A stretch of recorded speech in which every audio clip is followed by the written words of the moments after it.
মরিচ মরিচ মরিচ মরিচ যাদের প্রয়োজন তারা যোগাযোগ করবেন। খুবই উন্নত মানের হেভি কোয়ালিটি, অত্যন্ত চমৎকার এই মরিচের গুঁড়ো প্লাস হলুদের গুঁড়ো 5 কেজি করে প্যাকেট রয়েছে এখানে। আপনারা জেনে আনন্দিত হবেন যে এই কোম্পানিটির মাল ব্যাপকভাবে সাড়া পেয়েছে এবং বিএসটিআই অনুমোদিত।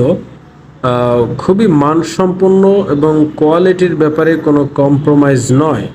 কোয়ালিটির ব্যাপারে খুবই সতর্ক। এই একটি জিনিস মনে রাখবেন, এইটার কোয়ালিটির ব্যাপারে খুবই সতর্ক কোম্পানি। ওই কার্টনে দেখতে পাচ্ছেন এগুলো আমাদের পার্সেল চলে যাবে। এরকম 5 কেজির প্যাকেট আপনারা দোকানে বিক্রি করার জন্য পেয়ে যাবেন। আপনাদের প্রয়োজন হলে এখানে হোয়াটসঅ্যাপ নাম্বার দেওয়া থাকবে, সরাসরি কল করতে পারেন, প্লাস হোয়াটসঅ্যাপেও যোগাযোগ করতে পারেন। 80% দেশি মরিচ, 20% ইন্ডিয়ান একটা ভালো মরিচ, এটা মিক্সের মাধ্যমে